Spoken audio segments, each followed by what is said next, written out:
Une scénographie de théâtre, c'est quand même la première chose que voit le spectateur. Et c'est ce qui va tout de suite créer un univers au spectacle proposé. Comment on décide d'aménager un espace au service d'une pièce? La scénographie permet, autant qu'un costume, aux comédiens de s'imprégner d'un univers. Soit un décor fixe, comme c'est le cas dans Les Marchands d'étoiles, puisque c'est un huis clos, soit c'est un décor ou évolutif, ou bien plusieurs petits décors qui se changent facilement. Et là, il faut trouver une astuce et des éléments qui permettent de passer de l'un à l'autre très facilement et que l'imaginaire du spectateur comble ce qui manque. Le boulot du scénographe, ça va être d'écouter le metteur en scène, ses besoins, ses envies, ses images, et de trouver les solutions pour mettre tout ça dans un espace. Il faut que cette personne-là comprenne ta sensibilité, tes envies, ton imaginaire. Et le best, c'est de réussir à amener des choses auxquelles le metteur en scène lui-même n'a pas forcément pensé tout de suite, mais qui vont dans le prolongement de ce que le metteur en scène avait en tête. Je suis scénographe depuis pas longtemps, parce que je suis aussi metteur en scène et comédien. J'ai fait l'école Jacques Lecoq. Ce qui est assez cool dans cette formation, c'est que tu passes par un peu tous les corps de métier. Et c'est vrai que moi, ça m'a tout de suite plu, déjà, d'aménager un peu les espaces, de concevoir des changements de scène et de rendre un peu magique. Très vite, en montant mes compagnies, je me suis toujours proposé, assez instinctivement, à vouloir faire mes propres décors. Et puis, on a vu un peu mes décors, on m'a dit « Ah bah tiens, ça m'intéresserait que tu penses aux nôtres ». Et du coup, on a commencé à me contacter pour des décors qui n'étaient pas mes spectacles. Je suis allé voir l'an dernier un des spectacles sur lequel il jouait et sur lequel il faisait la scénographie. Et en sortant, je ne savais pas que c'était lui qui faisait la scéno. Et je lui ai dit « Mais je trouve que cette scéno est géniale, qui est ton scénographe? Je veux absolument le rencontrer. » Il me dit « Bah c'est moi ». Et je lui ai dit « Bah écoute, franchement, le prochain spectacle que j'ai, je t'appelle. » Alors j'ai découvert Georges parce que j'ai vu 2 de ses scénographies à Avignon, dans des univers très différents. Il y avait la scénographie de la grande musique et puis la scénographie de son spectacle pour enfants et adultes. J'ai eu un réel coup de cœur pour l'univers qu'il avait développé parce qu'il y avait beaucoup de magie qui émanait de ses spectacles. Et moi personnellement, c'est ce que je recherche de plus en plus dans mon travail, c'est de créer de la magie. On a déjà discuté de nos différents univers et on a vu qu'il y avait beaucoup de points d'accroche. Je lui ai livré les éléments que j'imaginais donc autour de ce travail de toile et de miroir, avec des choses qui puissent bouger, avec toutes les contraintes en même temps d'un festival d'Avignon, c'est-à-dire Que le montage et des montages se fassent en 10-15 minutes, max, parce qu'il y a 10 spectacles par jour dans la même salle. Il faut que ce soit léger, il faut que ça puisse se plier et se ranger dans un coin entre 2 et 4 mètres carrés. Donc voilà, c'est des contraintes qui sont pénibles. Mais en même temps, c'est des challenges qui sont cool. pour le spectacle Panonica, Baronne du Jazz que nous sommes en train de créer, j'ai voulu partir sur un univers très différent de mes spectacles précédents. Et là, le texte se prêtait à un univers plus onirique. Je voyais des toiles et des miroirs pour travailler sur ce que raconte le personnage, des quêtes identitaires, des réflexions sur son héritage, sur la vie qu'elle a envie de mener, etc.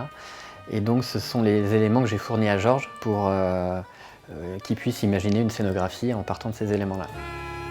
Entre toutes les idées et contraintes qu'on m'a données, ça gamberge, ça gamberge, ça gamberge, plein d'idées fusent, souvent, trop.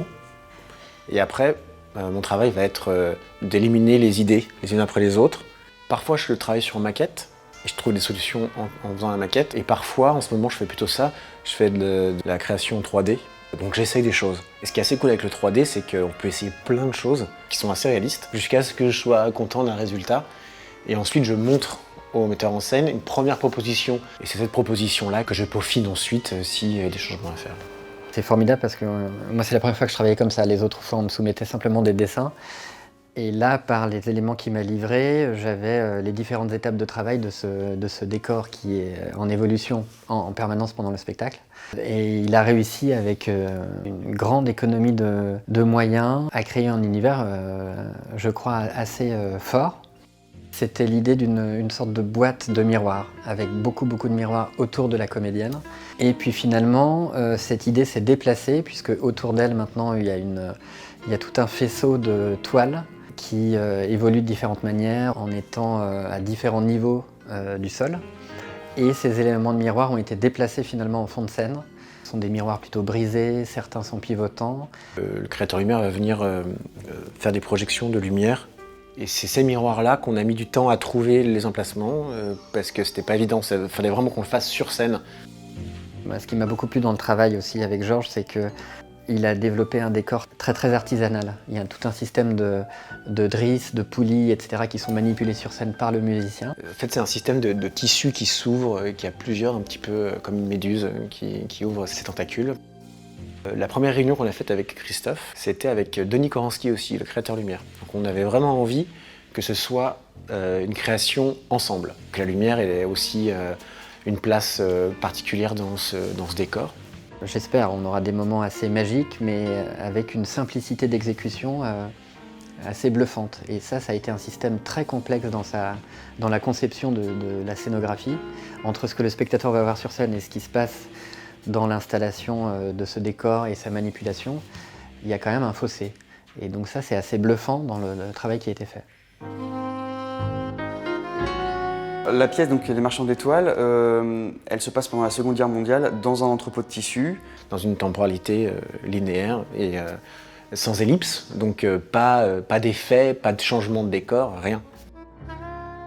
Il nous a fait une première proposition qu'on trouvait un petit peu trop épurée. Plus minimaliste. La réserve, par exemple, n'existait pas au départ. Et parce qu'après, il y a aussi le budget, c'est-à-dire qu'il nous a fait une proposition qui correspondait au budget, mais on se disait, mais est-ce que ça vaut pas le coup de rajouter un petit peu pour avoir quelque chose d'un petit peu plus conséquent, où on est complètement immergé vraiment dans le truc. Et du coup, il nous a fait une autre proposition qui était un petit peu plus massive, mais qui permettait vraiment d'avoir ce côté feutré d'un entrepôt de nuit, avec toutes les textures de tissu qu'on peut imaginer. Et il m'a fait des propositions plutôt esthétiques parce qu'il avait une idée très précise de ce qu'il voulait dans l'espace. Donc c'était des propositions plus sur les teintes, les patines et tout ça. Du coup, ça nous plaisait tout de suite. Quand j'ai écrit la pièce, ma première idée, c'était de faire une cave en demi-hauteur, ce qui est le cas chez moi en fait. Un escalier qui descend parce qu'il y a beaucoup d'allers-retours avec l'extérieur qu'on ne fait qu'entendre et ne jamais voir. Il y a juste une petite lucarne aussi qui donne sur la rue, donc il y a aussi tout un rapport de lumière.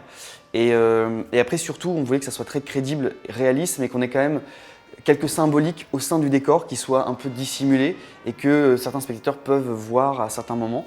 À condition que ce soit suggéré. Comme symbolique, en fait, il y a une demi-étoile qui se constitue dans le décor. J'ai collé une image donc, sur mon plan 3D, j'ai collé une image d'étoile et j'ai construit derrière un décor où on peut apercevoir des bouts d'étoiles à droite et à gauche. Voilà. Et il y a certaines branches de l'étoile que j'ai voulu faire apparaître grâce aux ombres d'une étagère avec un projo. D'un seul coup, il y a une branche qu'on voit, qui apparaît, qui n'était pas là avant parce qu'il n'y avait pas de lumière. Voilà. Ça colle bien avec le thème, c'est une grosse force du décor de Georges, je trouve. Il y a une inventivité dans sa manière de concevoir la scénographie. Je pense aussi principalement parce qu'il est comédien de base et qu'il imagine la scénographie pas que comme un technicien, mais avant tout comme un acteur, un artiste. Comment le comédien va pouvoir évoluer au sein de ce décor. Et ça change beaucoup de choses.